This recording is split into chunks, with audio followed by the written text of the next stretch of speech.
Captain Marcus Brightwater's translucent fingers gripped the command console so tightly that his bioluminescent veins pulsed like dying stars. For 3 cycles he had dreamed of this moment, first contact with alien intelligence. Now, watching his skin flicker between Terra White and Paniculo, he wondered if some dreams were meant to stay buried in the void of space. The Velaran research vessel Peaceful Dawn hung motionless in the cosmic dark, its crystalline hull reflecting the light of distant suns like a prism of hope. Inside the ship's heart, the quantum resonance chamber hummed with enough power to punch a signal through the fabric of space itself. This wasn't just an experiment, it was the culmination of their civilization's greatest achievement. Captain Science Officer Elena Starweaver called out, her 6 graceful arms weaving through holographic displays like a conductor orchestrating a symphony of light. The dimensional probe is operating at peak efficiency. We're broadcasting our friendship protocol to every corner of the galaxy within 2,000 light-years. Marcus felt his chest swell with pride despite his nervousness. The Velarans had spent centuries perfecting this moment. They were children of paradise beings, evolved on a world where violence was as foreign as breathing underwater. Their bodies were living proof of universal peace. At the first hint of aggression, their nervous systems would simply shut down. It was biological pacifism at its most elegant. But here's the thing about assumptions. They have a nasty habit of exploding in your face when you least expect it. Elena's compound eyes suddenly widened to the size of dinner plates. Sir, something's happening to the signal matrix. The resonance chamber is picking up. Wait, this can't be right. The quantum field around them began to vibrate with an intensity that made Marcus's bones ache. Energy readings spiked across every console, painting the bridge in angry red warning lights. The gentle hum of their peaceful transmission transformed into something that sounded disturbingly like a war cry. Then it happened. The resonance chamber didn't just activate. It exploded with incoming signals, not the gentle melodic responses they had anticipated from fellow peaceful civilizations, but a torrent of raw, aggressive communication that hit their receivers like a tsunami of pure fury. By the sacred light of our ancestors, Elena gasped, her bioluminescent patches flashing in patterns of absolute terror. Captain, we're receiving millions of responses. They're coming from everywhere, every star system, every inhabited world. Every ship between here and the galactic rim?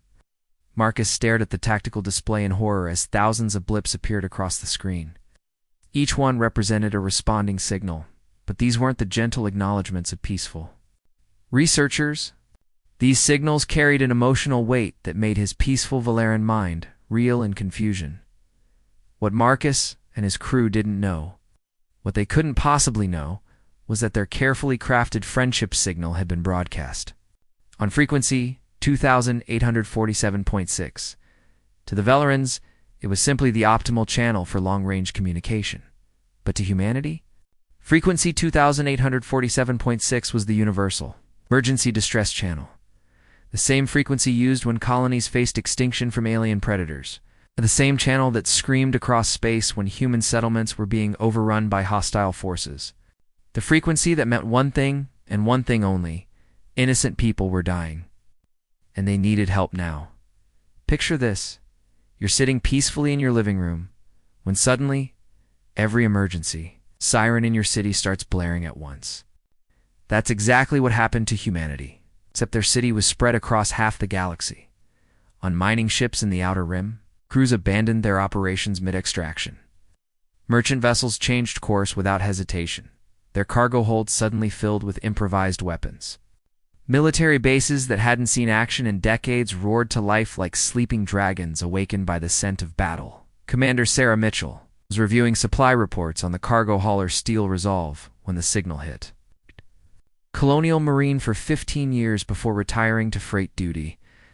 And that distress call triggered every protective instinct humanity had evolved over millennia of survival. All hands to battle stations, she roared, her peaceful retirement forgotten in an instant. Someone's in trouble, and we don't abandon our own. The message humanity received wasn't the gentle, hello friends that the Velarans intended. Instead, their universal translators, designed to interpret emotional context, delivered something far more urgent. Asterisk, unknown species, under coordinated attack. Multiple casualties confirmed. Require immediate military assistance. Coordinates attached. Asterisk, and here's what the Velerans didn't understand about humans. We're not just warriors when we need to be. We're protectors. When someone calls for help, especially someone who sounds terrified and defenseless, every human in range responds with the same instinct that once drove our ancestors to face. Down saber-toothed tigers to protect their families. Captain. Marcus watched in growing horror as his sensors detected the approaching storm. Energy signatures were converging on their position from every direction, not the gentle curiosity of fellow scientists, but the focused intensity of predators responding to prey in distress. "Alina," he whispered, his voice barely audible above. "The screaming alarms, what have we done?" The answer was simple and terrifying. They had accidentally declared themselves helpless victims to the most protective species in the galaxy, a species that had never met a fight they wouldn't join if innocent lives were at stake. Somewhere in the darkness of space, humanity was coming. They were bringing everything they had. The question that would haunt Marcus for the rest of his life was this: when gods decide to answer your prayers, do you really want to meet them face to face? The universe was about to find out.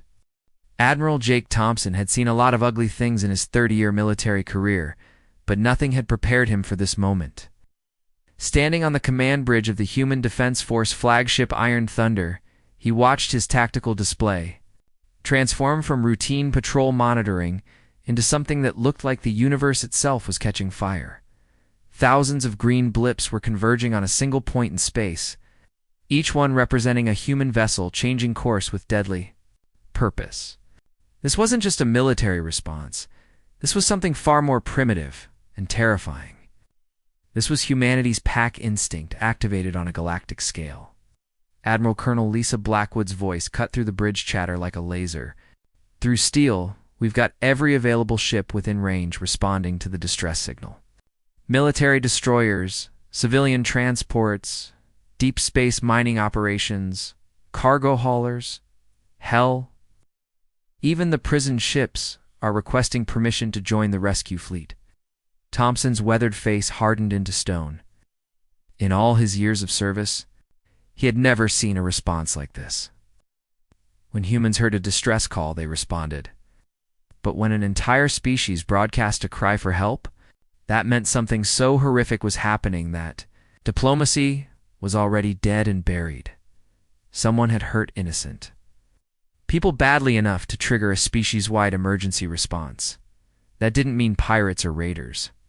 That meant systematic extermination. That meant genocide. That meant war. "Signal all vessels," Thompson growled, his voice carrying the weight of controlled fury that had made hardened Marines snap to attention for 3 decades.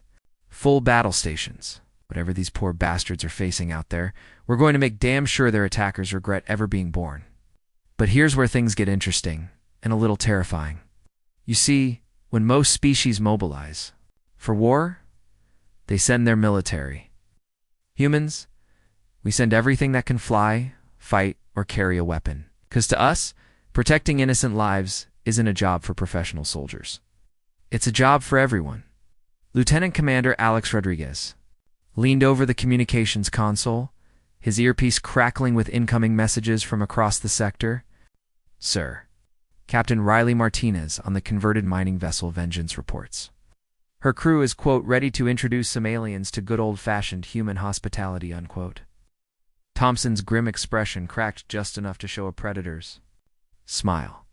The Vengeance had been a standard asteroid mining ship until a pirate attack 6 months ago. After that unpleasant encounter, Captain Martinez and her crew had retrofitted their industrial equipment with enough firepower to level a small moon. When humans got protective, they got creative, and creative humans were absolutely terrifying. "What's our fleet composition looking like?" Thompson demanded. Pacing across the bridge like a caged tiger, Colonel Blackwood consulted her tactical readouts, her eyebrows climbing toward her hairline with each update. "It's unprecedented, sir.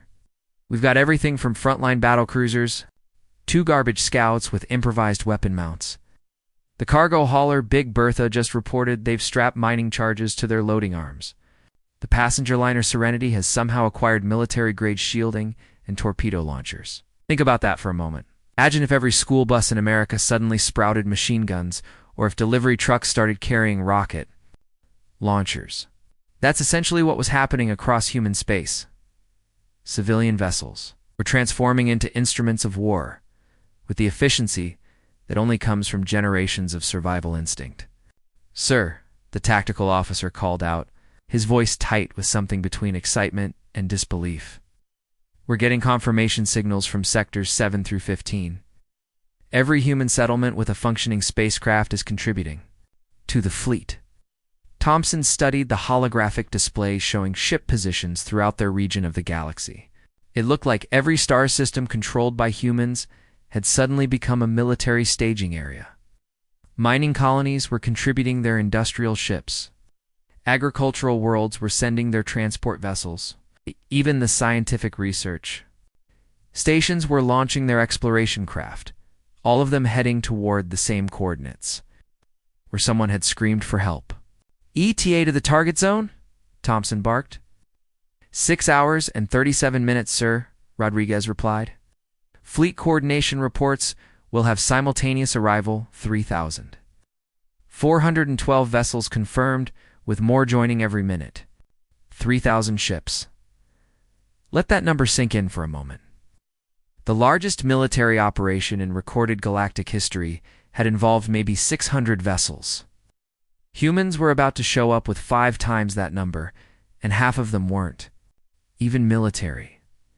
But here's what makes this truly terrifying from an alien perspective. Those numbers only represented the immediate response. Across human space, shipyards were working overtime. Reserves were being activated. Colonial defense forces were mobilizing.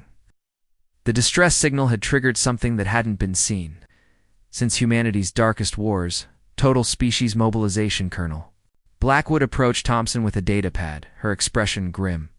"Admiral, intelligence reports are coming in from our scout ships. The area around the distress signal appears to be ... quiet. No signs of battle damage, no debris fields, no energy signatures indicating ongoing combat." Thompson frowned. That was wrong. If innocent people were under attack severe enough to trigger a galaxy-wide distress call, there should be evidence of massive warfare. Burning ships, destroyed stations, the electromagnetic screaming of energy weapons in vacuum. "Maybe we scared them off," Rodriguez suggested hopefully. "Or maybe," Thompson said slowly, his tactical mind working through darker possibilities, "we're flying into a trap." The thought sent a chill through the bridge crew. What if this was bait? What if some hostile alien intelligence had learned to mimic human distress signals? What if they were flying 3,000 ships directly into an ambush, designed to cripple humanity's ability to defend itself? But then Thompson looked around his bridge at faces he'd served with for years. These weren't just soldiers, they were his family. And scattered across space, in ships big and small, were millions more humans who had heard someone cry for help and decided to answer that call regardless of personal risk. That's when he realized something that would have sent chills down the spine of any alien intelligence planning humanity's destruction, even if this was a trap, even if they were flying into the greatest military disaster in human history. Not one of those 3,000 ships would turn back, because that's not who humans are. When someone needs help, we show up. When someone threatens innocent people, we respond with overwhelming force. And when someone makes the mistake of underestimating human compassion backed by human fury, they learn why the galaxy calls us Deathworlders. "All ships," Thompson announced over the fleet-wide communication channel, his voice carrying to every human vessel converging on those coordinates. "This is Admiral Thompson. In 6 hours, we're going to find out exactly what we're dealing with. But whatever's waiting for us out there, I want them to understand one thing crystal clear." He paused, looking out at the stars where 3,000 human ships were racing through the darkness toward an unknown fate. Nobody hurts innocent people. On our watch, nobody. The storm was approaching, and it wore a human face. The universe held its breath for exactly 3 seconds before reality shattered around. Captain Marcus Brightwater like glass hitting concrete. One moment, the peaceful dawn floated serenely in empty space, conducting what should have been the most momentous scientific experiment in Velaran history. The next moment, the fabric of space itself began tearing open like wounds in the cosmic dark. The first human ship materialized out of hyperspace with all the subtlety of a meteor impact. Marcus felt his bioluminescent patches flicker and dim as his sensors tried to process what they were seeing. This wasn't the gentle emergence of a curious research vessel. This was the arrival of something that had been designed, built, and armed for one purpose only: unleashing absolute destruction on anything that threatened innocent life. "Sweet sacred light of our ancestors," Marcus whispered, his voice barely audible as more tears in space opened like the eyes of awakening demons. "Elena, what are those things?" Science Officer Elena Starweaver's 6 arms trembled as she worked, frantically at her controls, trying to make sense of the readings flooding their systems.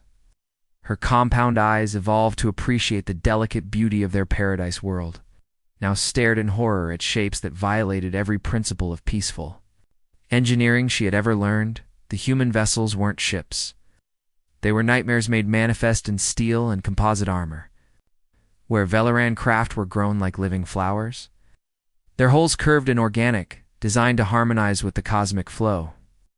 These alien constructs were forged like weapons of war. Angular, predatory shapes bristled with gun ports, missile tubes, and energy projectors that hurt to look at through their passive sensors.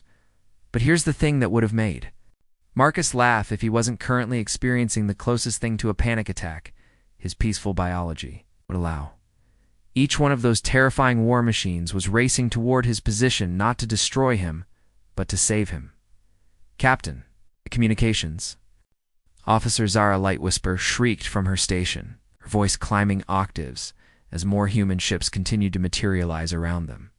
"The alien vessels are attempting to establish contact, but their transmission protocols, they're so aggressive, so militaristic."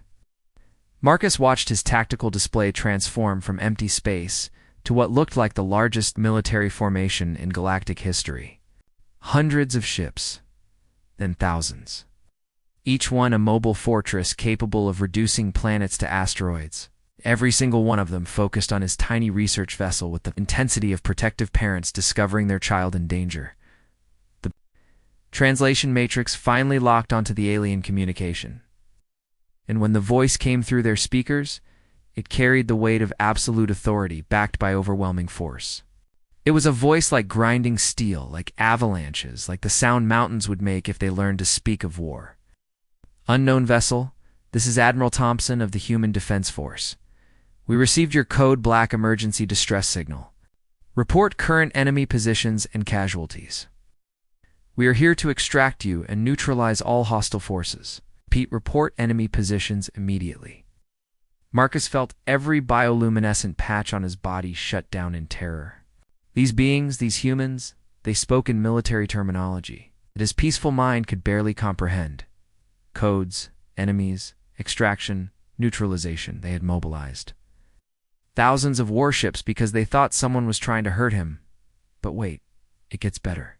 Or worse, depending on your perspective. Elena Marcus managed to gasp, run a weapons analysis on those ships. "How dangerous are they?" Elena's arms danced across her controls with the desperate speed of someone hoping the readings were wrong. When the results came back, her biopatches went completely dark, the Velaran equivalent of fainting while still conscious. "Captain," she whispered, their weapons systems. "I'm detecting energy projectors that could crack continental plates, kinetic bombardment systems capable of orbital strikes. Some of those larger vessels are carrying enough firepower to sterilize our entire homeworld with a single coordinated volley." Think about that for a moment. The Velarans had spent centuries developing technology sophisticated enough to send signals across the galaxy.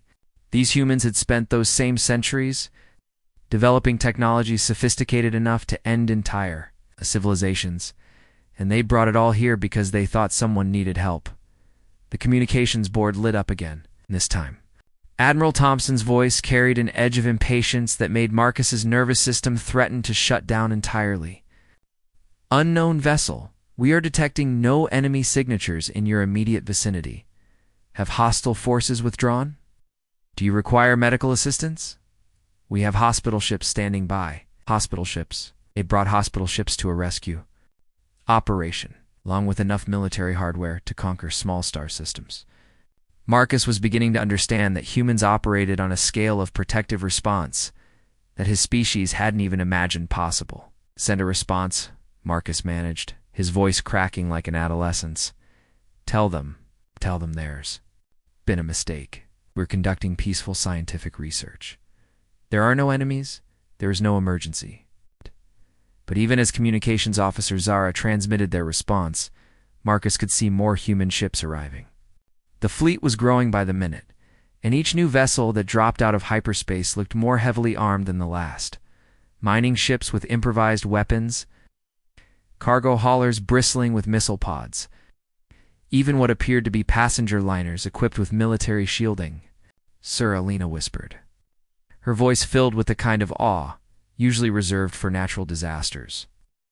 I'm detecting energy signatures from some of those vessels that rival our planetary defense grid and their civilian ships.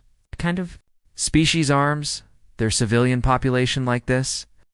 The answer, which Marcus was beginning to understand with growing horror, was simple. The kind of species that had evolved on a world where everything was trying to kill them. The kind of species that had learned to survive by being more dangerous than anything that hunted them. The kind of species that responded to cries for help with overwhelming, devastating, absolute force. Admiral Thompson's voice crackled through their speakers again, and this time Marcus could hear something that made his blood freeze. Concern. It's genuine protective concern from beings capable of ending worlds. Unknown vessel, we're showing no signs of battle damage on your craft. But distress signals of this magnitude typically indicate species-level threat scenarios. Are you being coerced into downplaying the situation? We have specialists trained in hostage extraction protocols.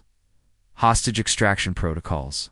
They thought the Velerons were being forced to lie about their safety, which meant they were prepared to fight anyone they believed was threatening innocent researchers. Anyone, anywhere, with whatever force was necessary, Lena Marcus whispered, staring at the growing armada surrounding their tiny ship. What? Have we done? The question hung in the air like a death sentence. They had accidentally sent what amounted to a galactic SOS to the most protective, most heavily armed, most militaristically advanced species in known space. A species that apparently considered overwhelming force to be the minimum acceptable response to someone in trouble. And now, thousands of human warships were surrounding them with enough firepower to reshape star systems. All because they thought the Velerons needed help. The scariest part? Marcus was beginning to realize that if they actually had been under attack, these humans would have used every bit of that firepower to save them regardless of the cost to themselves.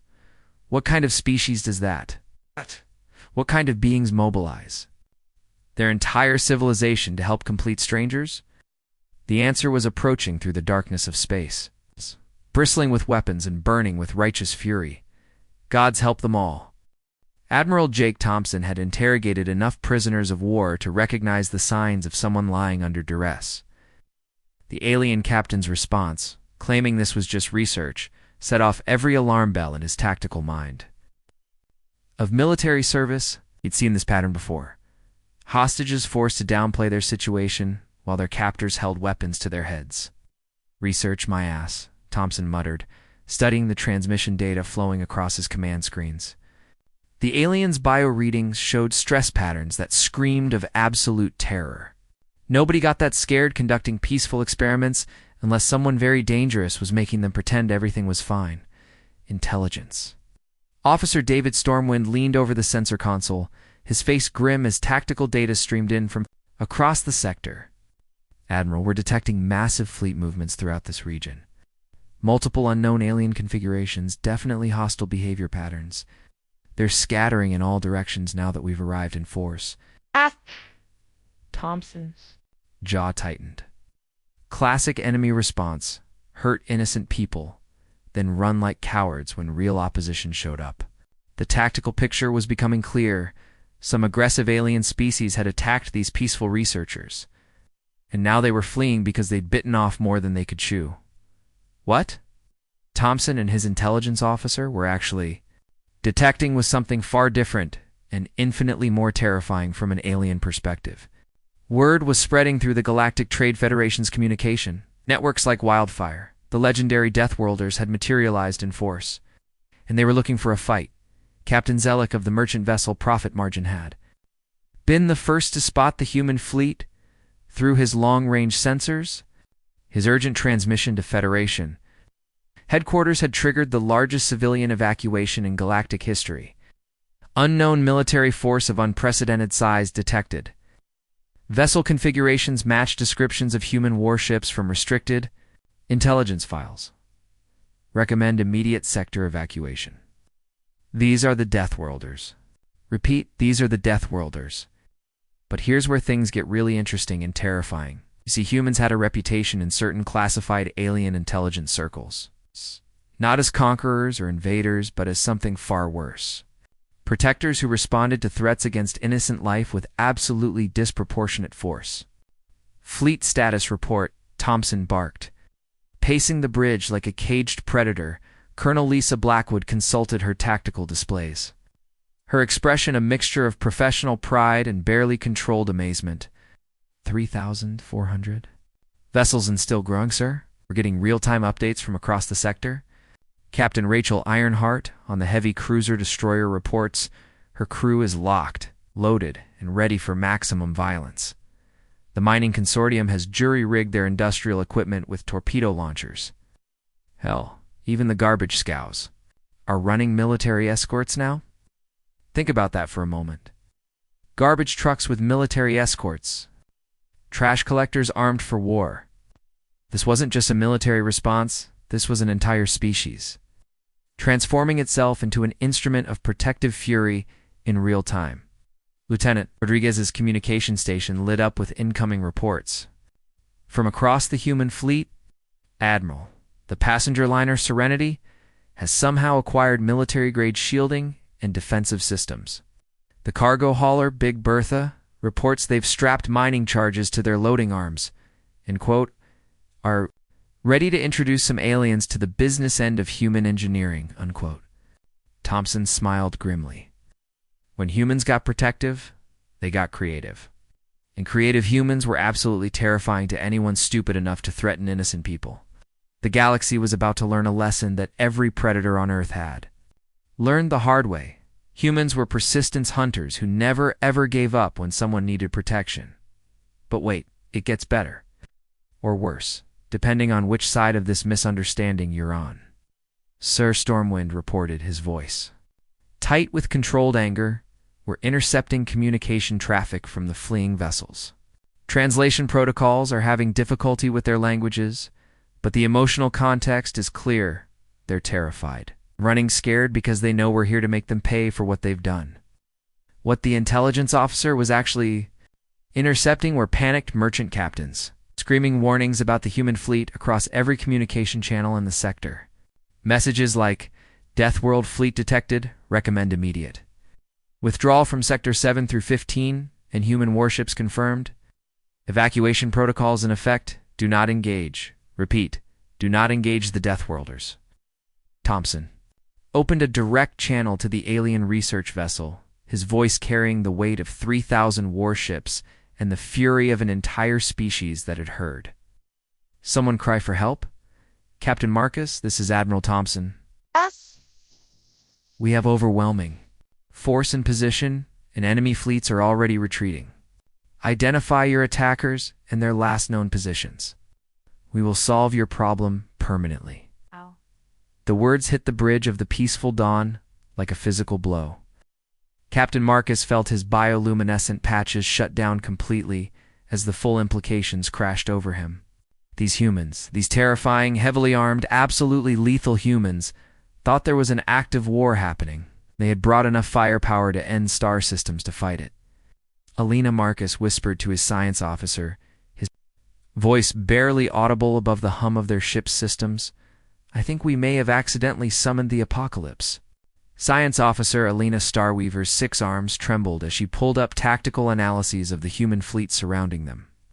The numbers were staggering, incomprehensible, impossible, except they were real, and they were all pointed in there.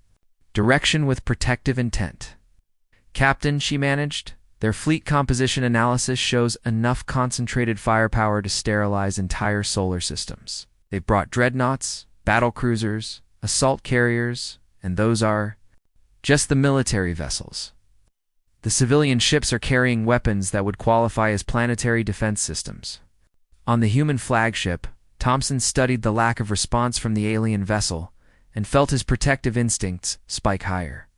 Classic hostage behavior, too terrified to identify their attackers for fear of retaliation. All these bastards. We're about to learn what happened when you hurt innocent people in human space. "All ships," Thompson announced over the fleet-wide channel, "maintain protective formation around the victim vessel. Prepare for combat operations. We're dealing with hostiles who prey on peaceful researchers. Time to remind the galaxy why nobody messes with people under human protection. Across 3,000 human ships, weapon systems powered up with the hungry whine of predators catching the scent of prey. Missile tubes loaded, energy projectors charged, kinetic bombardment systems locked onto potential target zones.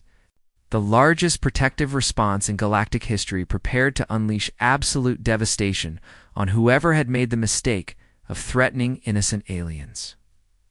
But here's the beautiful, terrifying irony of the situation. The only threat in the entire sector was the human fleet itself. Mobilized by their own protective instincts and completely convinced they were the heroes of this story, Captain Marcus collapsed into his biofoam restraints, watching through his sensors as enough firepower to crack planets arranged itself in protective formation around his tiny research vessel. These humans had heard what they thought was a cry for help, and they had responded with the kind of overwhelming force typically reserved for species-ending wars. "Alina," he whispered, "what happens when gods decide to answer your prayers, but they're the wrong gods?" The answer was spreading out across space in the form of humanity's largest military operation. All based on the most dangerous misunderstanding in galactic history. And the scary part? If the Velerans actually had been under attack, every single human in that fleet would have gladly died to protect them. What kind of species does that? What kind of beings mobilize their entire civilization to save complete strangers? The answer was currently surrounding them with enough weapons to end worlds, waiting for someone to point them toward the enemy. Gods help whoever they thought was the bad guy. What started as a simple scientific experiment had become the most catastrophic misunderstanding in galactic history. Within 12 hours of the human fleet's arrival, the situation had exploded beyond all comprehension like a diplomatic nuclear bomb detonating across civilized space. The Galactic Council, that ancient body of representatives from 47 different species, it's called an emergency session for the first time in over 3 centuries. Council chambers that had witnessed the end of the Great Trade Wars and the signing of the Universal Peace Accords, now buzzed with panic as delegates struggled to comprehend reports flooding in from every corner of known space. 7 different alien species had surrendered unconditionally to humanity without ever being contacted by a single human ship.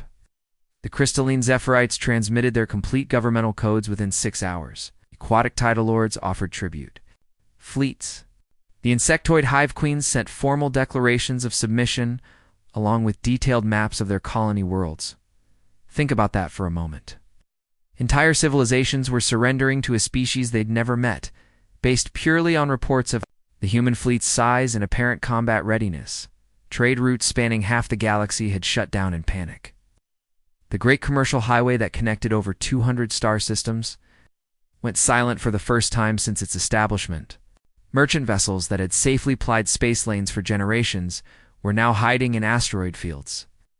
Too terrified to venture into open space where they might encounter the legendary Deathworlders, Admiral Thompson stood on his bridge. Intelligence reports cascade across his tactical displays like digital rain, each one more bewildering than the last. His tactical officer looked like he'd been hit by lightning.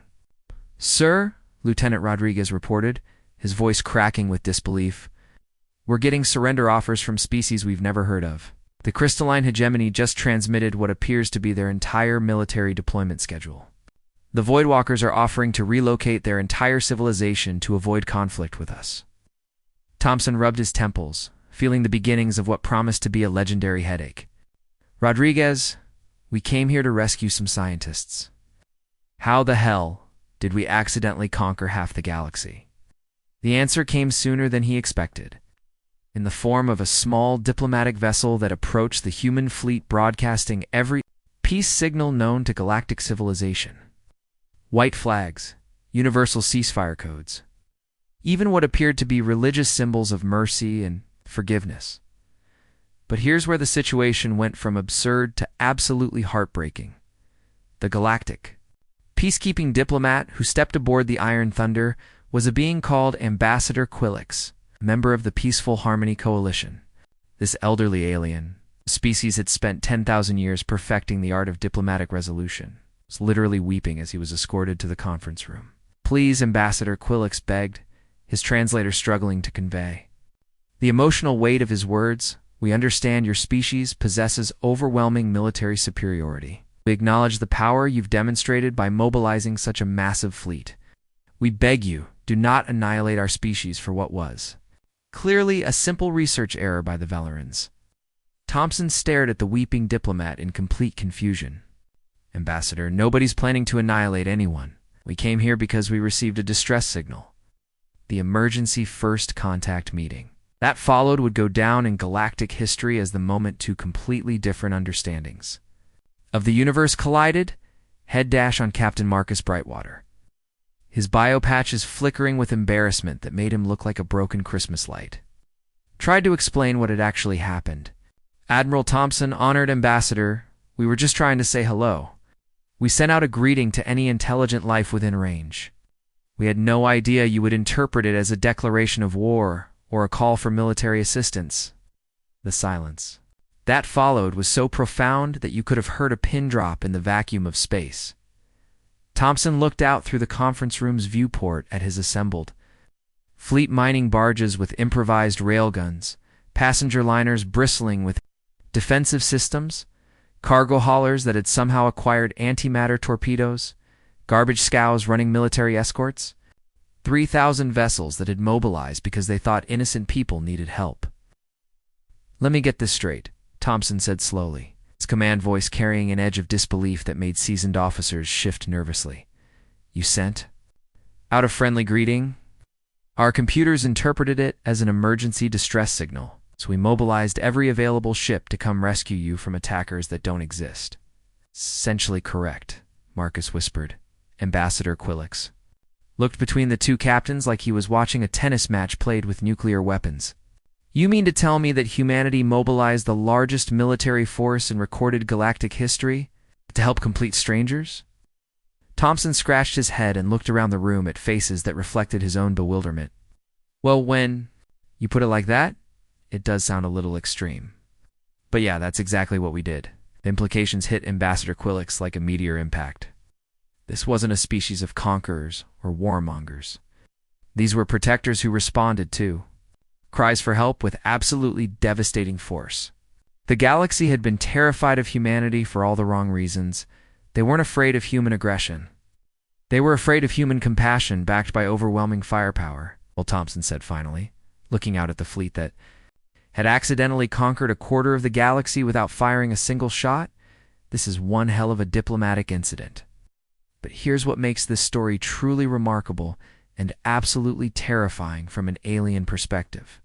The Veleran First Contact Protocols, refined over centuries of peaceful scientific advancement, never accounted for one possibility that now seemed obvious in hindsight. Somewhere in the dark between stars, there existed a species so fundamentally protective, so absolutely committed to helping others, that they would respond to a simple hello with enough military force to end star systems. A species that heard someone in trouble and immediately mobilized everything they had to help. Regardless of personal risk or cost, humanity's legend as the galaxy's accidental overlords was born that day, built on nothing more than a mistranslated greeting and an entire species' absolute refusal to let anyone suffer alone. The story spread through galactic civilization like wildfire. There were Deathworlders in the void, and they answered every call with overwhelming force. The asterisk peaceful. Don asterisk limped home, carrying a tale that would reshape galactic politics forever. Within months, the human protection protocols became standard diplomatic procedure. No species would ever again underestimate the terrifying power of human compassion backed by human fury. And somewhere in human space, Admiral Thompson kept a small framed picture on his desk, an image of the Velaran research ship, Peaceful Dawn, with a simple caption underneath, "The day we accidentally conquered half the galaxy by trying to help." Because that's what humans do when someone calls. For help, we answer. When innocent people are threatened, we respond with everything we have. And when the galaxy needed to learn what real protection looks like, we taught them that lesson with 3,000 ships and hearts full of righteous fury. No alien species would ever again underestimate the power of human compassion backed by human fury. The end.